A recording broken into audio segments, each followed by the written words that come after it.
example, who's more likely? It's not the fact I've got 15 people in for training. They're all, some have left. That's a surprise.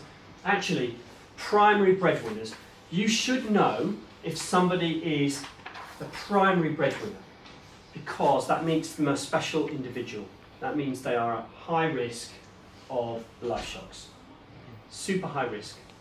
Because they are, also their DVS check delays are a real problem to these people.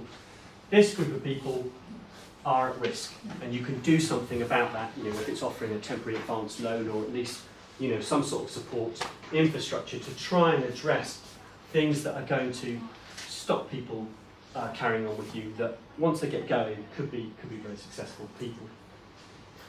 As we've already identified, younger candidates, broadly speaking, are not going to stay as long and not going to be as committed as the older ones.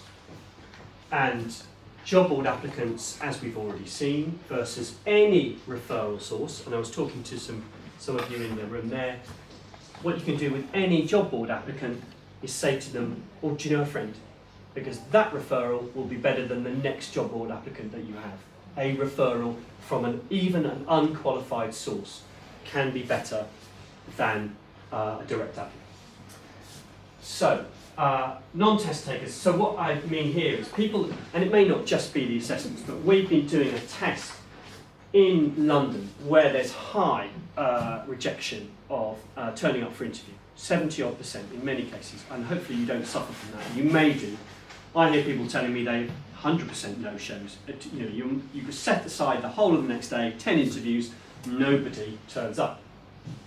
If you give them, in the case we were testing the psychometric, but it could be just asking them, what's the capital of Spain? Please respond. So I'm not going to over-fluff the psychometrics, but by asking them to commit 8 minutes of their time to take some assessment, to do something, to commit to the career they supposedly are interested in, we find 90% of people will show up who take the assessments versus a control test in London of only 3 out of 10 who don't.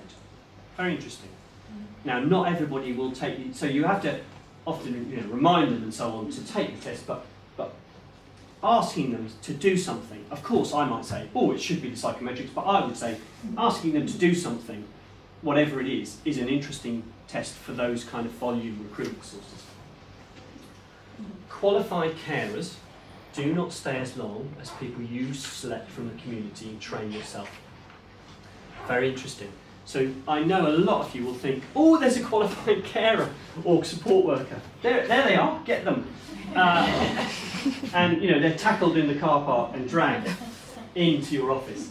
But they don't, over time, stay as long because they are committed to the sector more than you. If you find people and they trained by you, there's more of an emotional commitment to you as an employer.